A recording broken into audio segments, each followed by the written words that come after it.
So all these tribulations, they're just, there's a hadith, the Prophet ﷺ said that Allah has decreed for some people a manzila with him, what he's talking about, this station with him, but because they don't make the efforts to achieve it, he gives them tribulation in their bodies and in their mental states. Imam al-Ghazali said the depression is one of the ways in which God removes all their sins.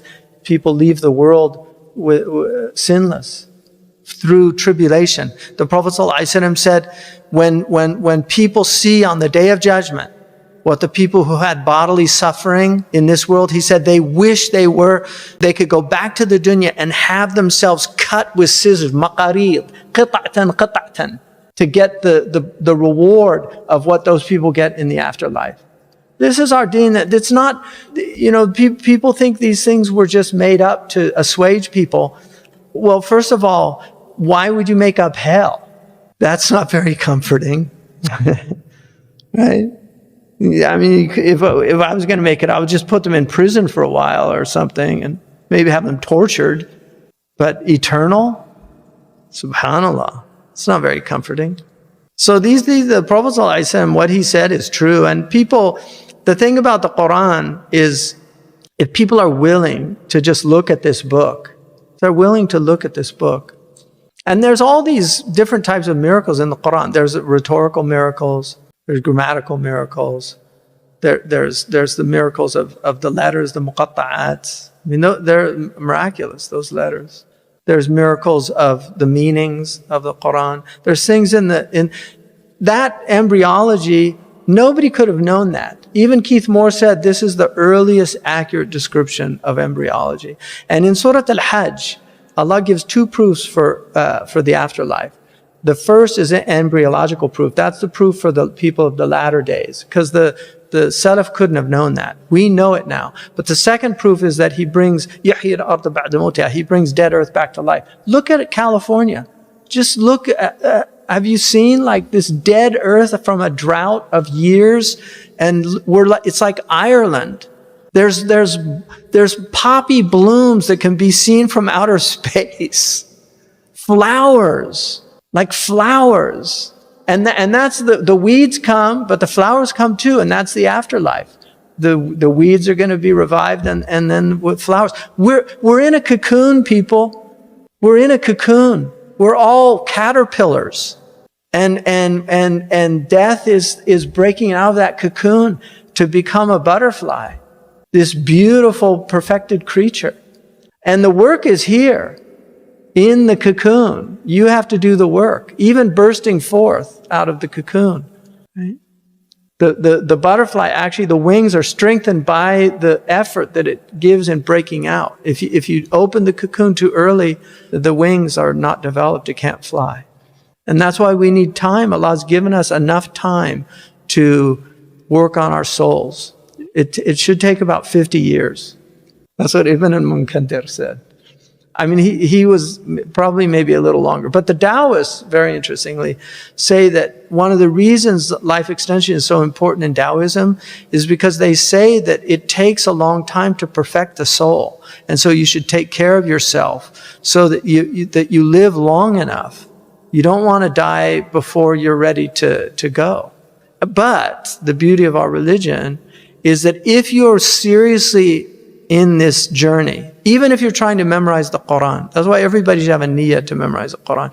If you're trying to memorize and do something, the angel will come and finish it in the grave if you didn't get to finish it in this world, and you're raised up with the hufal. So your incompleted works will be completed by God. I mean, it's all bounty. Allah's generosity is so immense. And asking very little, just hamd. You know, there's the Prophet ﷺ said, if Allah takes their safi, like their beloved, like you lose your spouse or your child, usually it's a child because these are very difficult for parents.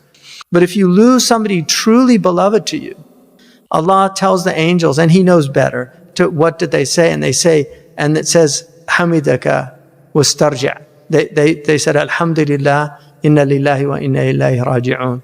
And Allah says, build for them a house in paradise. And He calls it Bayt al-Hamd, the house of praise. Yeah. So when people die, I feel like saying congratulations. Like people want ta'ziyah, you know, but I swear to God, I really feel in my heart, I just want to say, how lucky, how fortunate they're out of this place. Yeah, what a blessing, you know. And we should love life, and I'm not in any way, the cult of death is a perversion of this teaching, like this ISIS type, this cult of death. It's a perversion of this teaching. You know, this idea that, we just, you know, suicide bombing, just blow ourselves up. A'udhu billah. The Prophet, first of all, prohibited mutilation of bodies. And what greater mutilation than to blow yourself up? I mean, how could that be a prophetic teaching?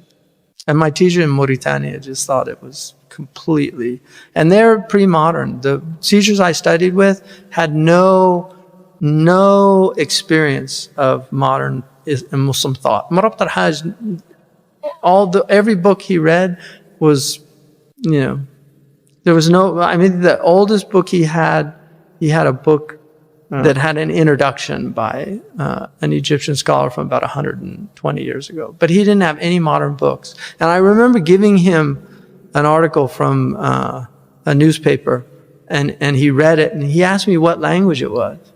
I said, it's Arabic. He said, They said, "Al-Arabiya li a'rafuha." It's not the Arabic I know.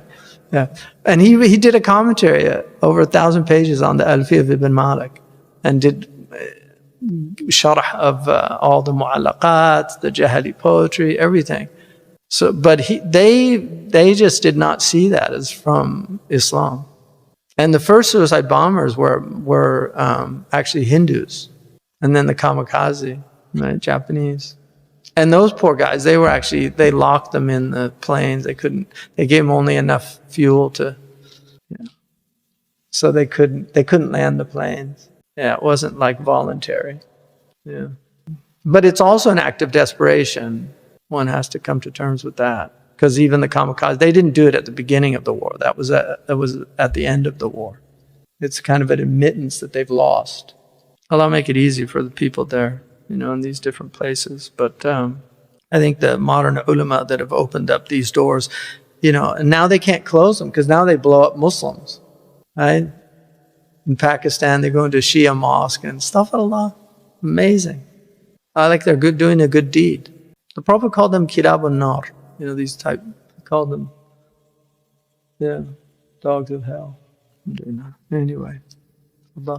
More referring to like the actual moment that... Yeah, he's taught, well, one of the things Shah Wali Allah says is that at the moment of death, a lot of openings will happen. That's why martyrs, the Prophet ﷺ said, the only person that wants to come back to the world in order to die again and again is the martyr. Because of the experience of death. What happens at that moment. It's so incredible. So that is, Shah Wali Allah says all these openings will happen at that moment. Like you will see paradise and you will see angels and you will see these things. And that's why man ahabba Allahu liqa'ahu, he said that he interpreted that to be at the moment of death. What Aisha radiallahu anha was talking about was kulluna nakrahu al-maut. In other words, it's a natural thing to dislike death. None of us, we're designed to avoid these things. Like courage is a very interesting thing because a courageous person will do things in which they can get killed. But they do it there's a goal behind it. It's not nihilistic like a lot of the violence today. Today the violence is nihilistic. It has no real purpose. It's just to inflict pain on others, but you're not achieving any victories by it. And then it becomes nihilistic. Whereas the courageous one will know when it's proper to do that and when it's not.